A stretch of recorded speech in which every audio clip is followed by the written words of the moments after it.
There's something for every imagination at your local comic shop. Visit comicshoplocator.com to find a store near you.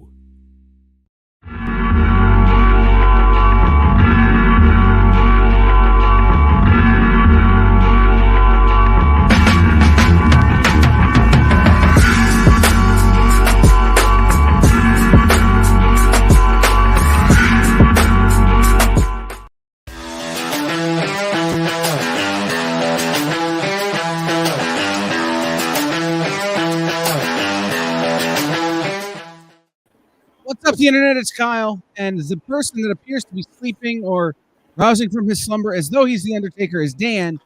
And if you were here last week, you met this other guy. He's going to come hang out with us a little more. That person is Jay. Hey, Jay. Hey, how's it going, guys? Good. I don't know if I told Dan you were coming or not. Oh, Just throw that one out there. I feel like I'm doing this wrong. Like I need to do my hat backwards. You could. Now you look like Samuel L. Jackson. Yeah. Need to get these comics off these mother. Well, no. What was the line from Parks and Rec? Tom Aziz Ansari's character had bought Kengo hats for he and Rashida Jones's character, and he goes, "This is the same hat that Samuel L. Jackson wore to the Latin Grammys," and he's wearing it backwards, and it says Tom across it, and I just remember thinking Samuel L. Jackson would never be so dumb as to wear a hat with his name on it. So, all right, that was Kyle's aside of the day. Nice. Brought to you by Kango hats. No, brought to you by Ritalin and Kyle's lack thereof. Seriously, Ritalin, if you want to sponsor us, I'd be grateful. And shiny objects. Squirrel. Oh, man. All right. So this is in stores this week, where we talk about books that are, ironically enough, in stores this week. And we have an exception to that rule, but we'll go over it when we come to it. One of our books isn't in stores this week. Again? Well, it's out this week. It's just not in print this week. Oh, yes. Yes. So we'll come to that when we get to it. But let's start here. Dan, there was one book I didn't get to. Oh, no. What book is that? My bad. Oh, that's the wrong cover. Hold on. My bad. Number 5. I did get to read this, and maybe the best thing in the entire issue is the Comics Code Authority logo, and then this whole diatribe about how comics are bad for you and how they're not really bad for you, but they bring out the badness in you. And I'm not sure what Mark was doing with that part, but it was very entertaining. The rest of the book, it is just poking fun at the old 70s style comics, having fun with it, and it wraps up the main storyline of the chandelier and the salad shooter that he received as a gift. But it's a weird book. If you're looking for just something silly, fun, pick it up, pick up the other issues. But yeah, it is just a silly, fun book, poking fun at the old comic books back in the day when they used to decide on how to do a cover based on it needed to have, gorillas, the color purple, and empty costumes because that's what sold. Right. Or a pretty lady and a gun. Yes. Yeah, no. The thing about these Ahoy books, and I'm kind of bummed I didn't get to it. I may read it tonight still. Is that Mark Russell is just taking comic trope after comic trope, turning it up to 11, breaking the knob off, and being like, "You guys remember that movie Spinal Tap? This is that in comic book form, basically." The chandelier is the dumbest character I've ever heard of, and intentionally.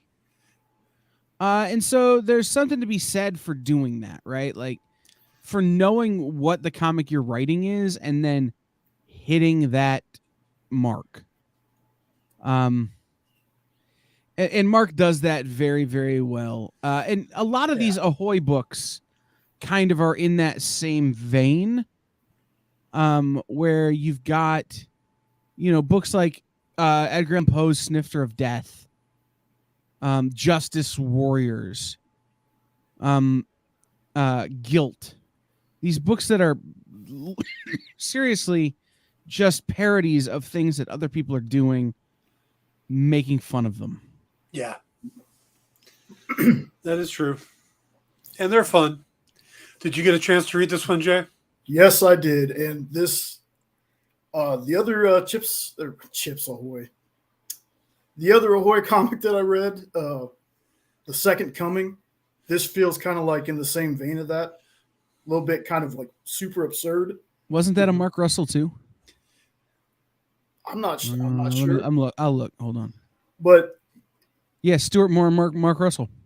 While I did like the Comic Authority thing, I liked the prerequisite of what you should read before reading this. Oh my God, yes. Like this long, like Swamp Thing and Scott McCloud's Understanding Comics. And it's a weird but funny story.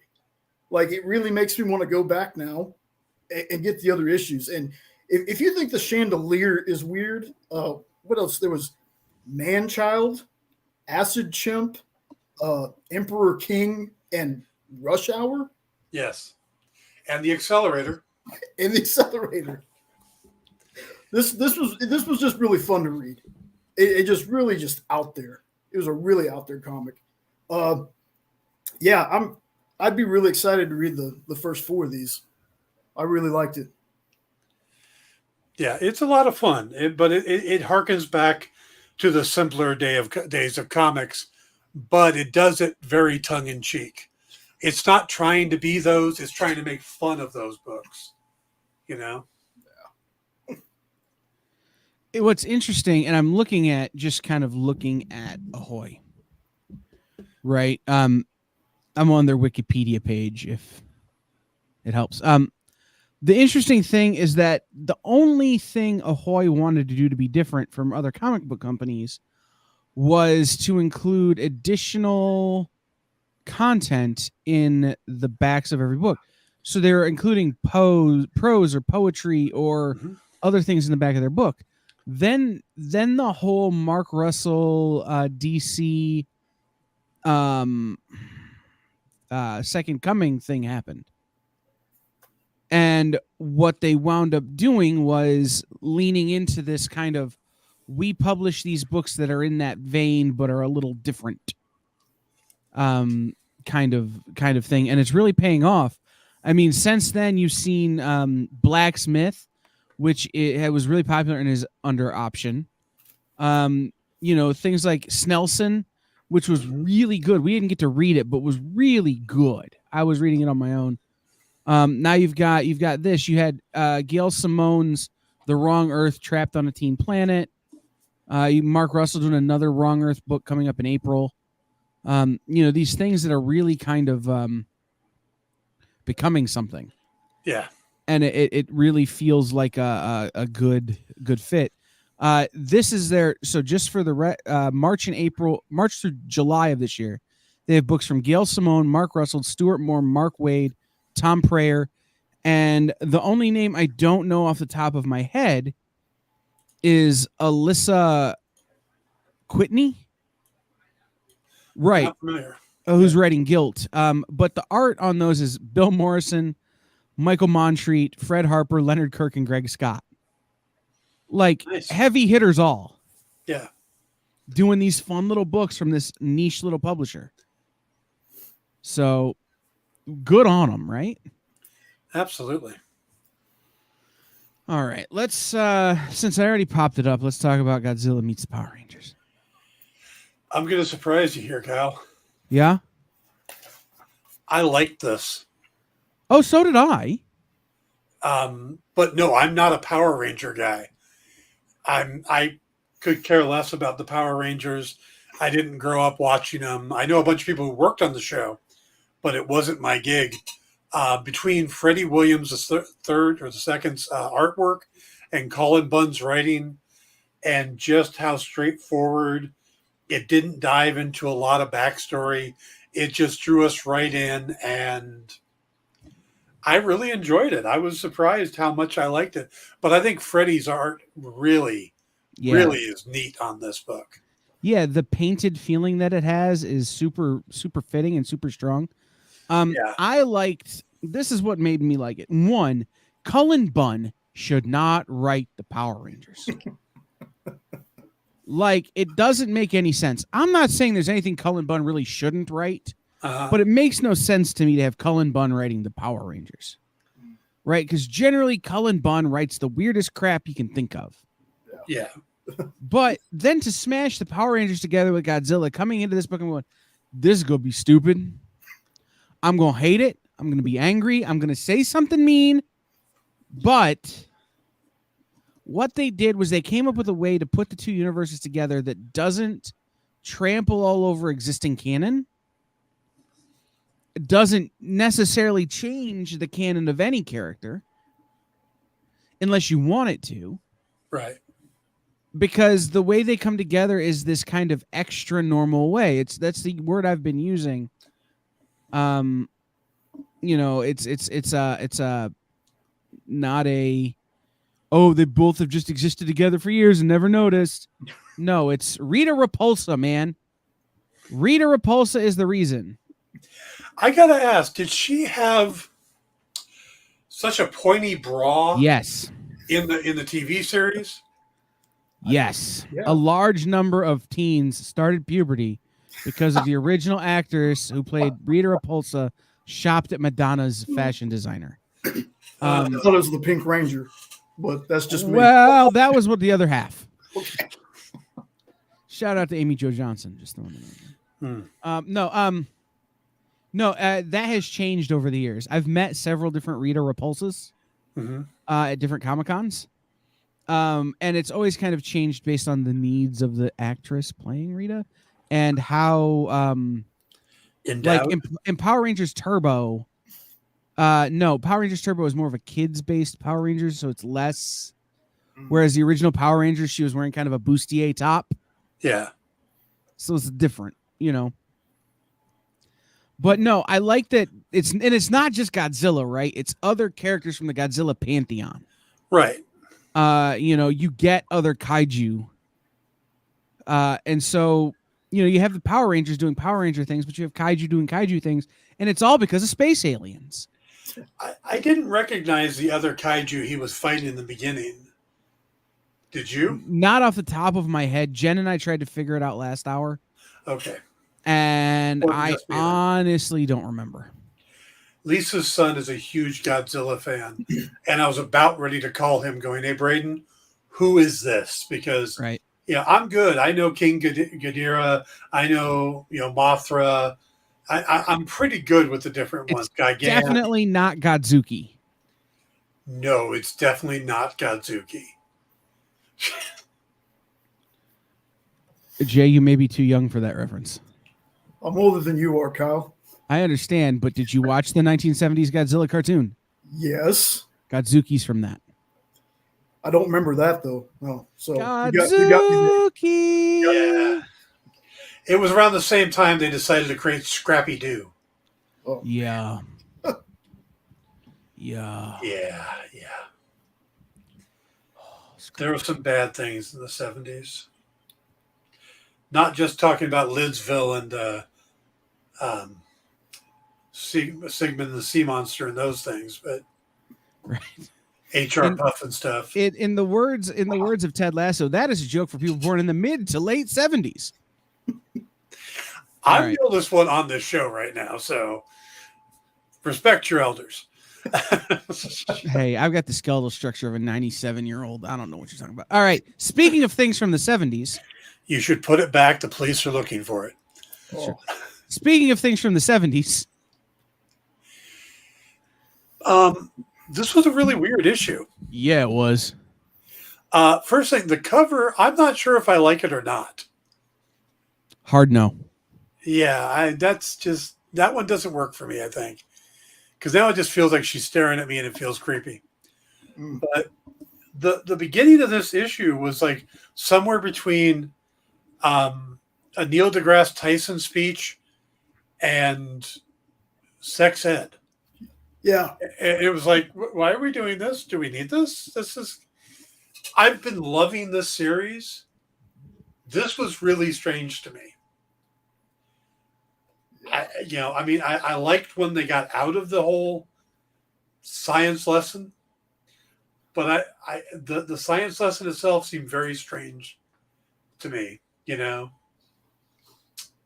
But, yeah. Okay, go for it. So is somebody again coming in on the 8th issue? Right, we're dumping you into a weird spot, right? Now, does Barbarella look like this person that they keep talking about through the book? The lady or whatever she refers to herself as has made herself look like Barbarella. Ah, okay. Yeah, this was definitely weird. I'm like, the first half of the book was the sex talk with the aliens, with whatever the atoms or whatever the cells they were using, and that first part was just weird for me. I was like, okay, and then. Did you take any notes? I did. pretty much it's this. Beautiful art, and I love the colors. Okay. We were talking about, did you take any sex notes? Oh, sex notes? Yeah. Somebody warned Jenna. It was, yeah, you should. But again, coming in on issue 8 of something, I'm like, were the other 7 issues like this where we had this has been a really good series. Okay. This is just a very strange, and it's just that part of it, which I don't know why it was necessary. For me, so I can learn something. Yeah. I will say this. This is a series that Dan has been high on, and I have been, I guess. I've been reading it, but it's not been my favorite. It's also not been my least favorite. That falls to, what's Vampirella's sister's name now? Draculina? Yeah. That one was my least favorite so far of the Dynamite Lady books. But this is a book that would have made me stop reading the series. I would have read the first half and been like, why? I've got limited number of time to read, limited amount of money to spend. I don't need this. Yeah. And that cover is creepy. There's some other covers that I would get, but this one. And that's the A cover. Yeah. And it's supposed to be art, but it looks like a photo. Right. Which I always love when they do. Yeah. But their cosplay cover looks more painted than this. It's, for me, it's a miss on the whole. Yeah, for me, it's definitely a speed bump in the series. It's been a really good series, in my opinion. And it's been classic Barbarella in a lot of ways. It's had that weird sci-fi European feel to it. But yeah, this one just a big speed bump. Yeah, because just reading this one, I wouldn't want to read the rest of them. Because I would assume that they'd be like how this one was. Just like Draculina, I don't plan on. Tried to read the first issue. I don't plan on reading any more of that. The first issue turned me off. Right. Well, and that's the benefit to being on this show with us. You have to keep reading it because we're going to keep talking about it. Yeah. Oh yeah. And that's the thing. And this is what I will say. More often than not, these books find their footing. Right? Like, this was a book that was running strong, and then it tripped and fell in this issue. Mm-hmm. Next issue, it could be back to doing what it was doing, but it was a hard book to consume. Yeah, there's an issue or two back. The entire thing is done from her pet animals point of view. Great issue. Right. Go back and read that one. That's the one you want to. Yeah. No, I would agree with that, and it feels like what's her name, Stephanie. Sarah Hoyt. Sarah Hoyt, sorry, is taking some chances with the storytelling. Hmm? And we're seeing them not work when they don't work, and we're seeing them work really well when they do. And so there's something to be said for that. So it would stop me from reading the series, but I don't know that it would stop me from picking up a trade later.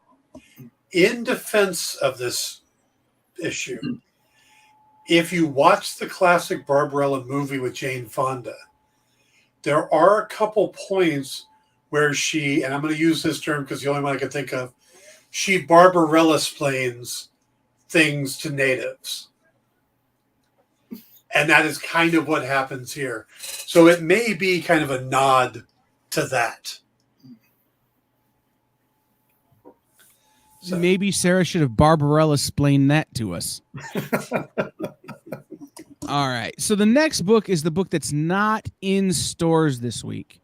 And in fact, I don't have the actual cover for. Mm-hmm. So it's a book that's out from Comixology Originals. It's out digitally this week, and it should be in stores in the next month. It is Clear number 5. Here's the cover of Clear number 4. Yeah. When we have situations that you got to let me know because I can probably grab the cover. Yeah, I could have until I went to do that like 2.5 minutes ago. Yeah.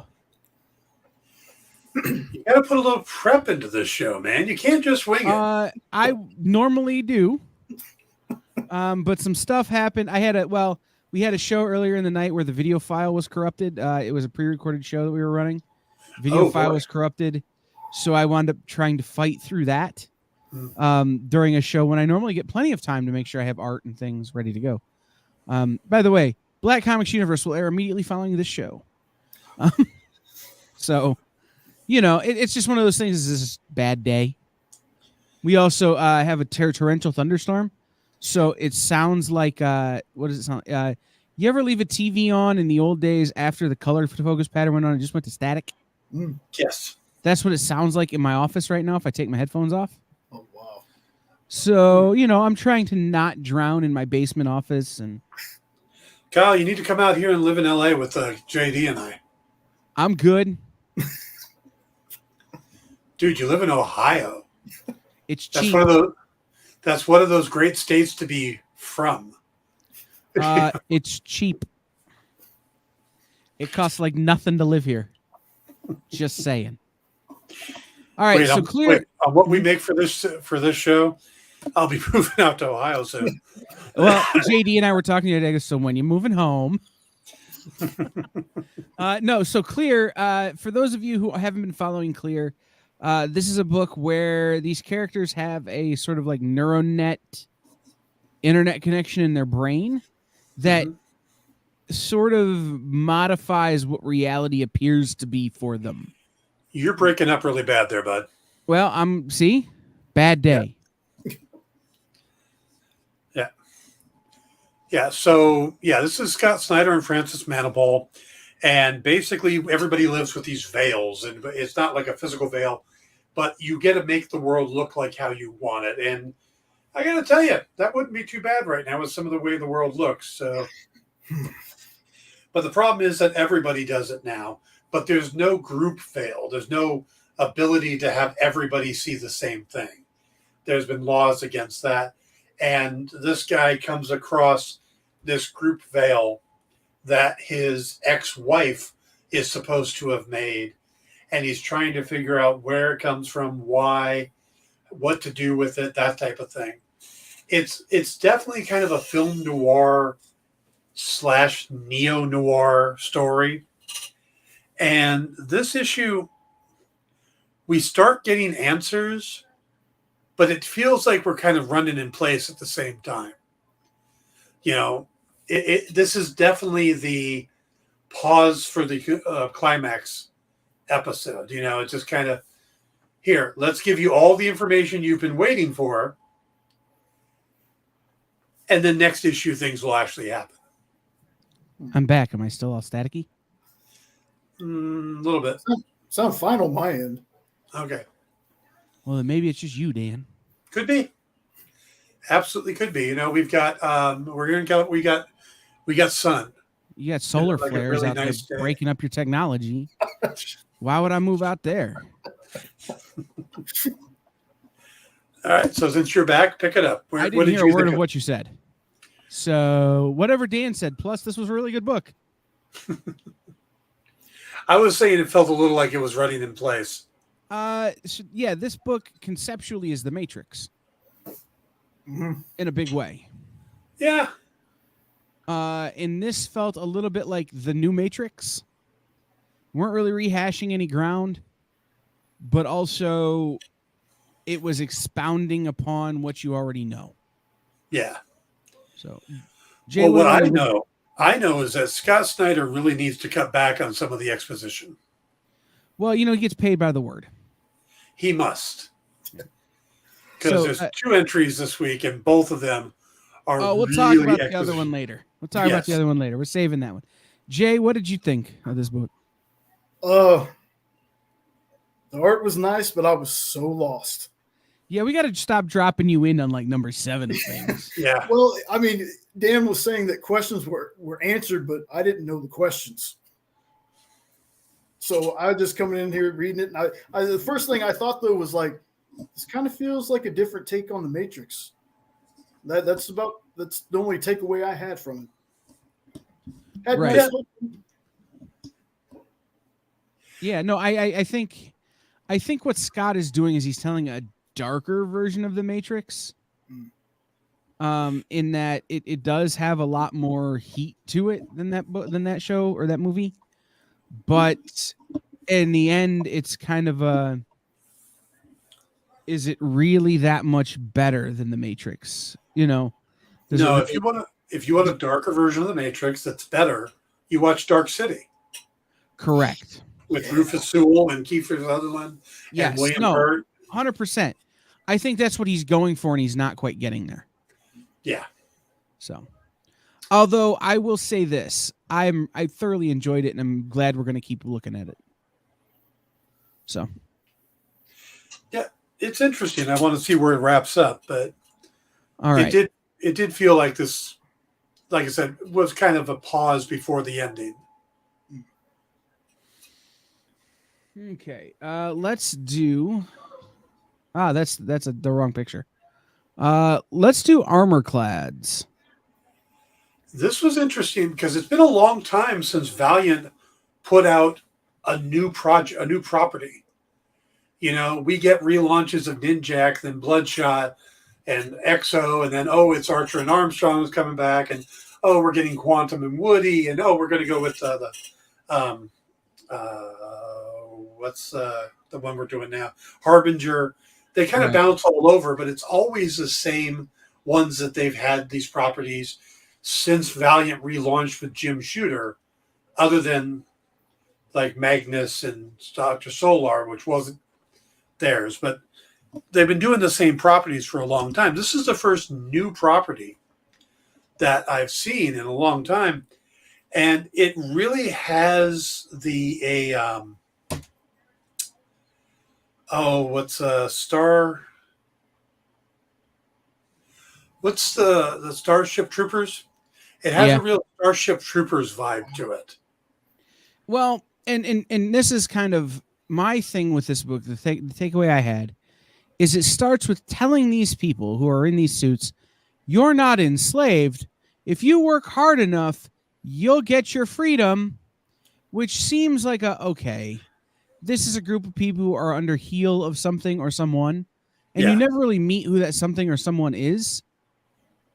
And then it also feels like it takes place in a world where without a mech suit of some kind, or whatever this armor suit that they're wearing is, and it's a mech suit. Let's be real.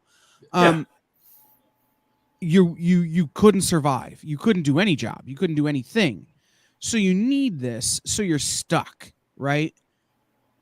And in every great story where someone is stuck, there's some level of how do we get unstuck? And I'm waiting for the getting unstuck part of it to happen. Valiant doesn't release new content like this. Like they don't start new series, and as much as I you know, I didn't mind the book. I thought it was a good book. I wonder if that's maybe not for the best. Do the 12 or 13 titles that Valiant does freaking phenomenally. Let's not veer off. Now, Miss Jen had a theory that if this theory comes true, it frames this entire book differently. Okay, what's your theory? This is the origin of the armor that Exo Manowar wears. Interesting. Right. If this is like a long time ago in a galaxy far, far away, but yet still somehow in the future, like it's a Star Wars book. Yeah. And so this is the predecessor to that armor that Exo wears. Now what you're doing is you're telling me a precursor to Exo Manowar story, and I look at the whole thing differently. It would have to be a massive precursor because Exo's suit is sentient. Correct. And I mean, but we're if talking. this is the beginnings of that, right? Like before that happened. Yeah, and this would have to take place hundreds of years in the future or in the past. Right. Because the exosuit came to him. He's a Visigoth. You know, Right.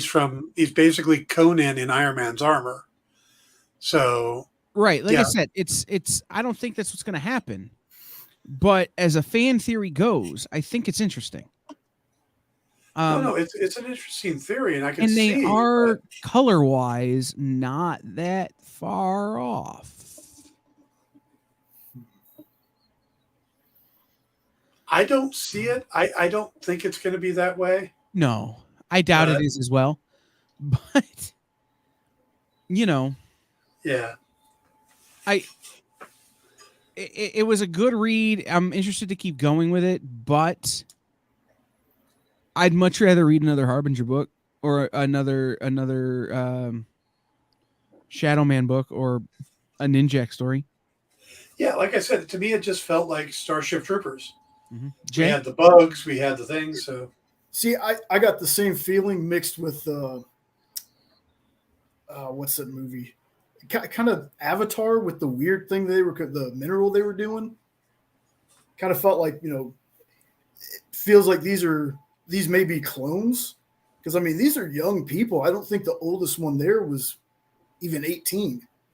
yeah. I think they were 17 and under. So I don't know, maybe they're clones or something, but Valiant taking a chance on this. I would much rather read this than read the Ninjak that just came out, if I'm being honest. And you and Jenna and Sean are pretty big Valiant fans, right? Yes, we are. You know, if I saw the aliens that had Sean, I always say the name wrong. Sean Rana, the armor's name, it's SH something. The armor for Exo. Like if I saw the what are they called? The aliens. They have a whole name for the race.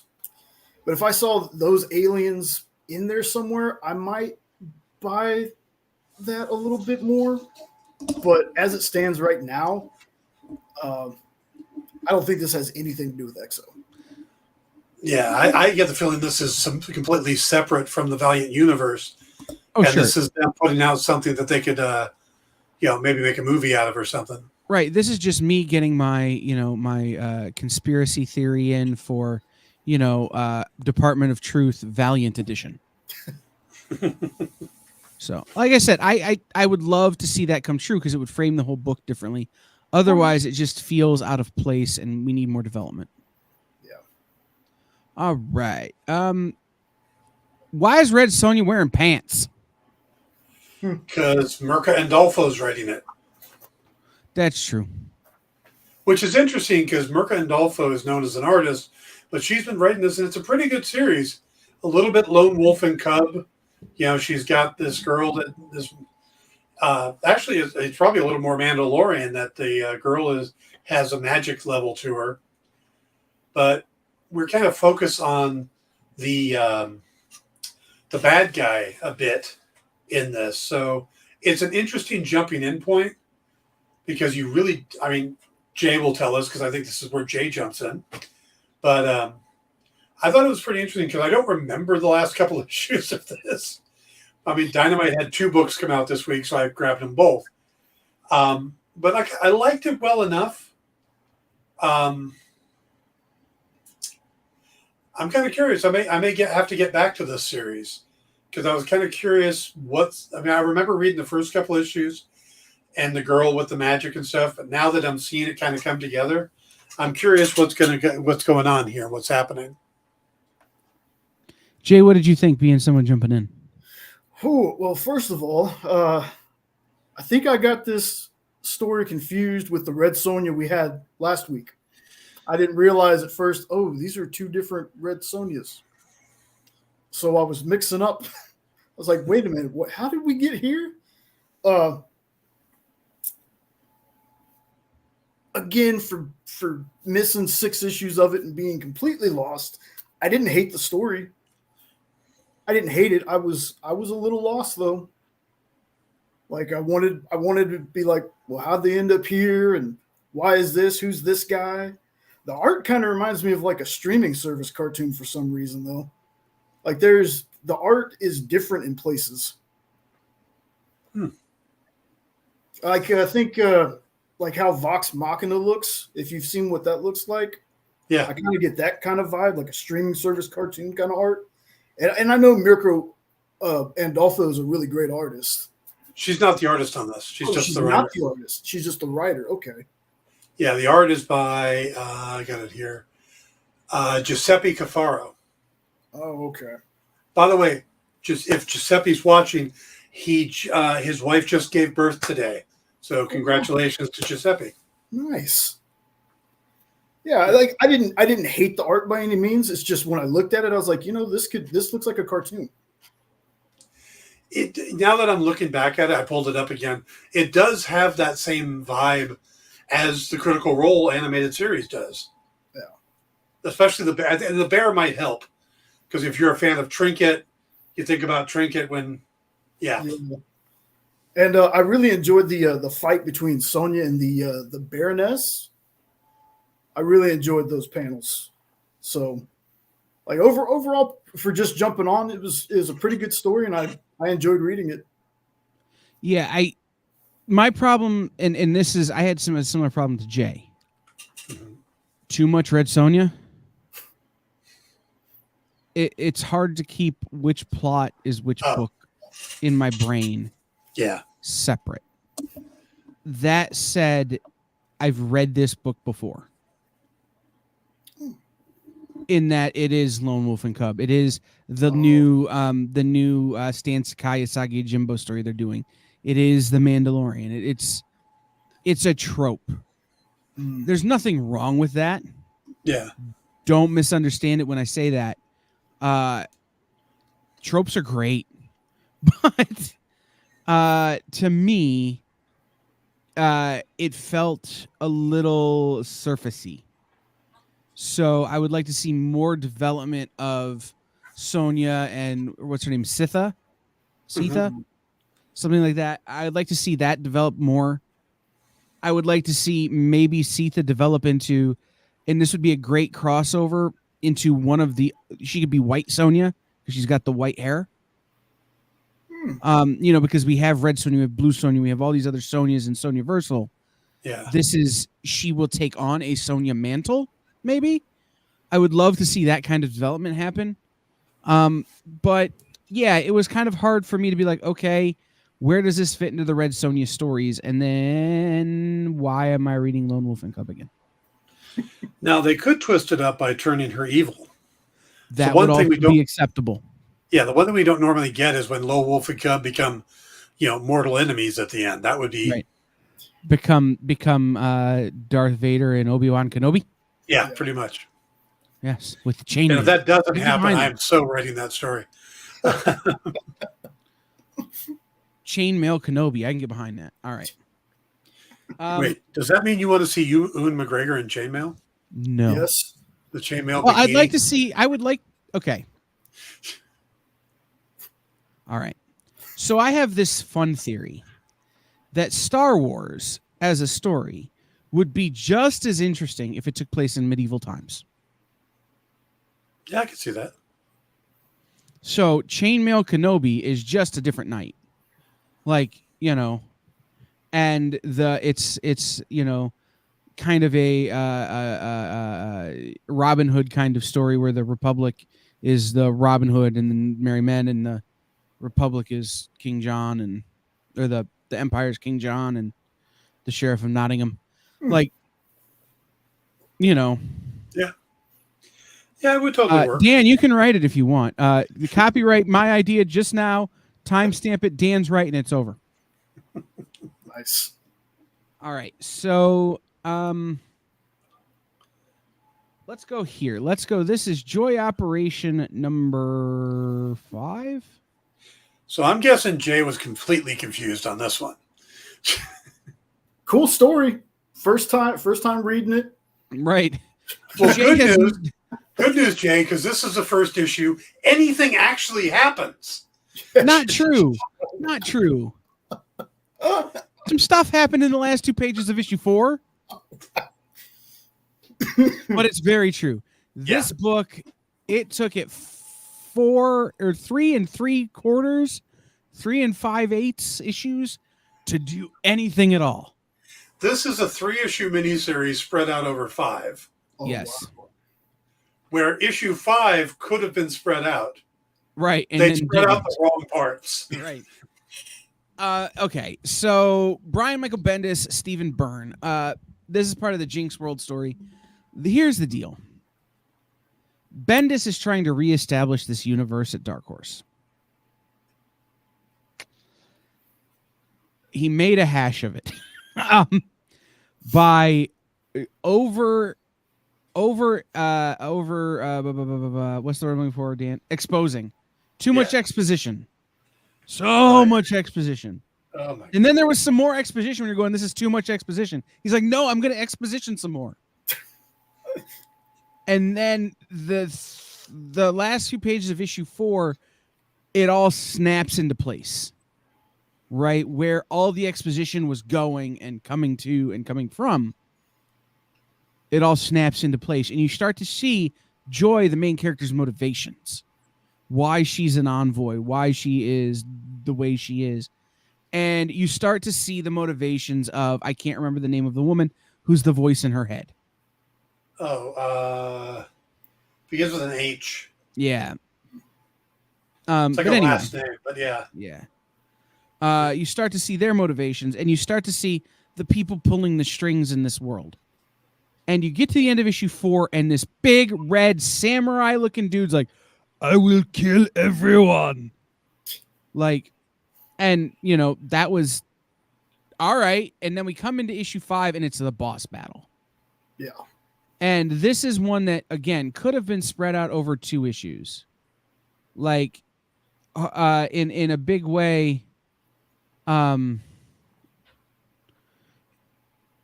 this is what we're talking about. Alan asks, how do you think writers can find the balance between exposition and excitement?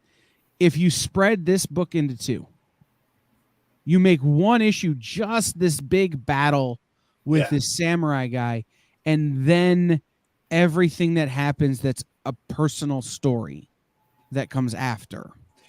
There is a writing trope. There's a saying that they'll tell you when you're a writer is show, don't tell. And that is the number one thing. You don't explain, show it to the person. Have it actually there. And if it means having a flashback or telling it from another person's point of view, whatever you need to do, actually letting the reader see it happen rather than explaining it.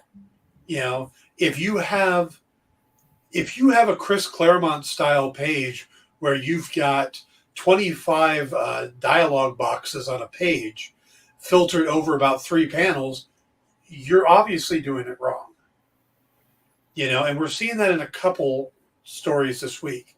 This happened more in the first couple issues of this series, where we spent so much time focused on setting everything up, where you could have flipped this and thrown us right into the battle and then backlogged it through flashbacks and made it a lot more interesting. Right. Instead, we walked so slowly through the setup on this that now when we get to the payoff, it's like, oh, we're there. Oh, we're done. Yeah, this is a story that could have benefited from starting at the end. Yeah. And working your way back. I will also say this. Stephen Byrne's art in this book is just amazing. It feels like it was drawn for television.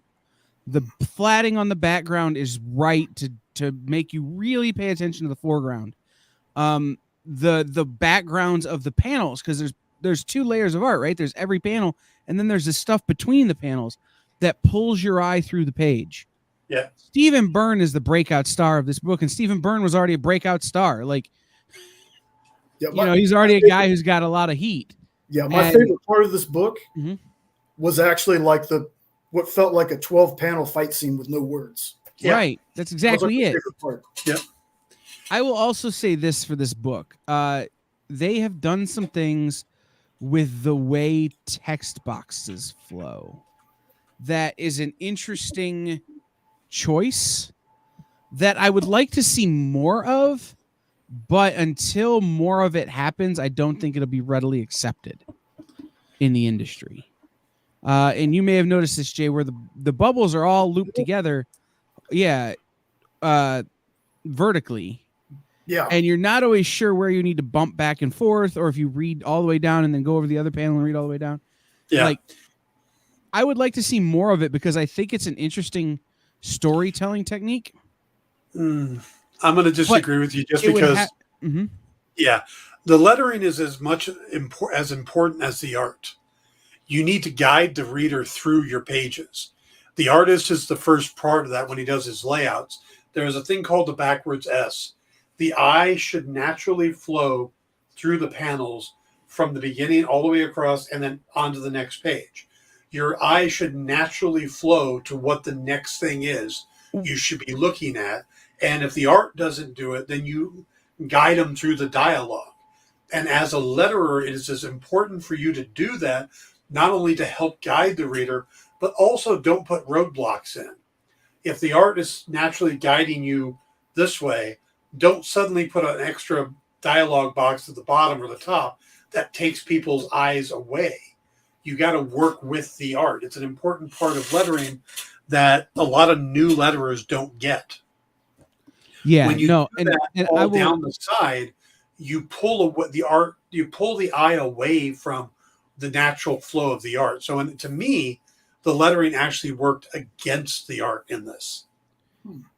Well, and that's what I mean by I'd like to see more of it done in this regard.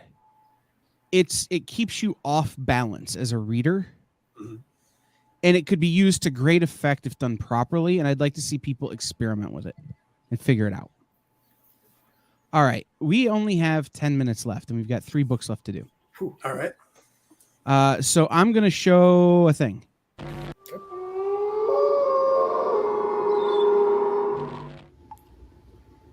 How did it come to this? I used to be a legend.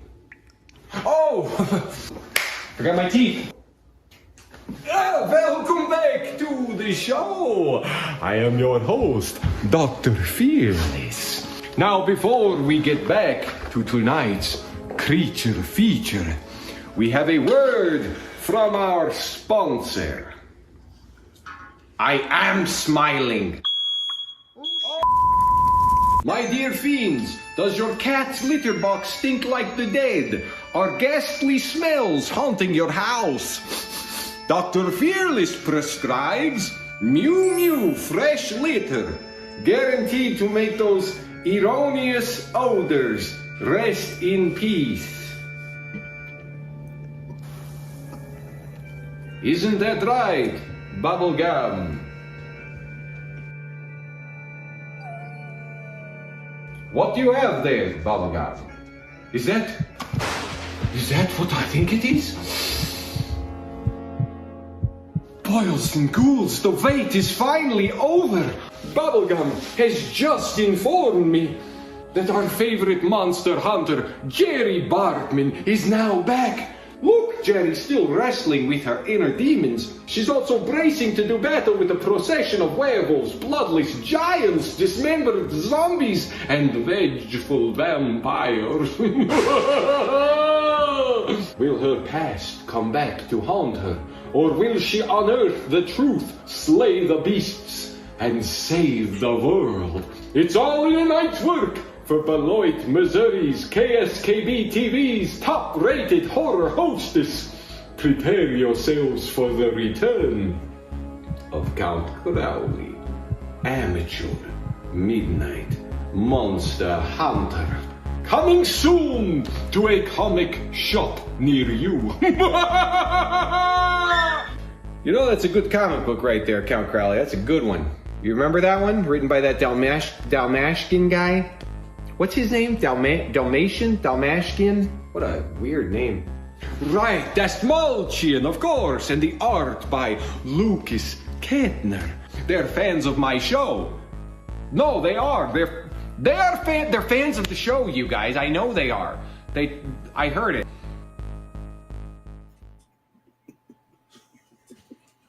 So do we even need to talk about that book now? I read it. I loved it. Yep. Same here. Shout out to David Desmelchin for making that trailer. That was awesome. If you're wondering who David Desmelchin is, Polka Dot Man from Suicide Squad. Polka Dot Man, Suicide, Ant-Man and the Wasp, Abracadabra on the Flash. He was in Batman Begins or The Dark Knight as Joker's henchman.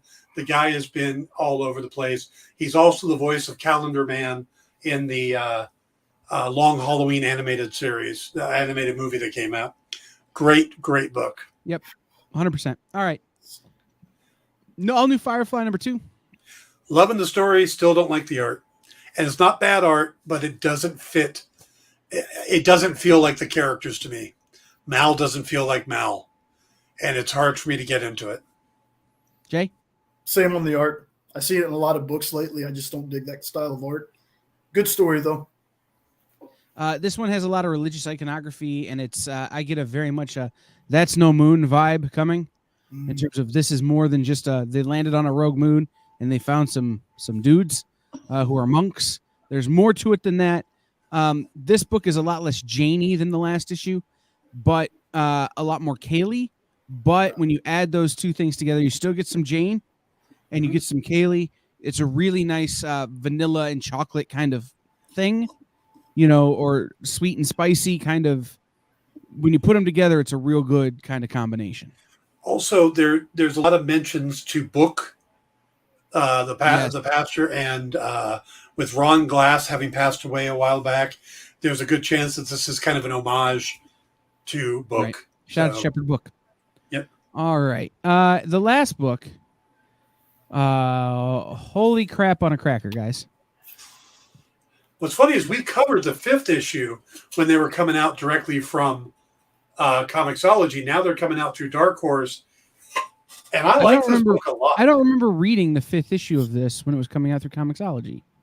We did, and it was confusing as hell. They were all in white suits with circles on their chests, and they were fighting demons and swords and stuff. I didn't read it. I don't remember. But there's a lot of exposition in this. Sweet Jesus. Yeah. And they don't even bother. They just run it all down the left side and just throw pictures on the right. Like, look, we know there's a lot. Okay, you're reading prose. We just drew some pictures in. Right. Scott Snyder got paid by the word on this, I think. And it's a great story. But it's like the script is printed on the side of the book. And it's not a bad thing, but it is a dense read. Yeah. The letter are just copy and pasted.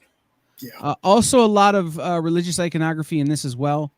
And there's a disclaimer at the top, which I think is very interesting about how this book is written about people who find faith to be a little It's written by people who have some struggles with faith, about people who have some struggles with faith. Oh, and we're going to tell an angels and demons story through that lens. And it sets it up to tell it in a very strong way. Because normally when you get angels and demon stories, you either get people who are like complete atheists, you know, like in terms of religious background, where it's just like, yeah, demons, man. Or it's people who are like super pious, you know, religious people who are like, I'm going to tell a story about angels beating demons. This is a kind of in the middle, in that same realm that Preacher existed. Yeah. Yeah. I mean, this is one of two Scott Snyder books we have this week. What he's doing at a Comixology, I think he's getting out a lot of the ideas he had while he was working on Batman and doing stuff at DC. This is him just kind of going crazy, having fun. Mm-hmm. So it's pretty some interesting stuff. So between this and Clear, he's definitely exercising some writing demons. Yeah. So, Jay, what were your thoughts? Oh, I've been excited for this since I saw a trailer for it. They showed the first couple of panels where she's talking to the couple. I was excited for it then. I read it. I love this. I can't wait to read more. And Gus is awesome. That's all I'm going to say about that. Yeah. Text or comment on this video when you see Gus and you're like, oh my God, I want to be Gus. For sure. And just a shout out. One of the things that I think that drives this book home even harder than normal is Greg Capullo and Jonathan Glapion. The art is gorgeous. The inking is perfect. The pencils are perfect.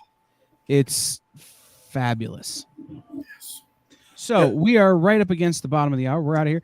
Make sure you head over to Comic Shop Locator and type in the zip code of where you are, the area code, the zip code of where you are, and it will tell you where comic shops are nearby to you so that you can visit a local comic shop this week and pick up these books. We will see everybody next week. It'll probably be the three of us again, maybe. It depends on if Jay wants to come back. We will see everybody next time. Bye, guys. Later.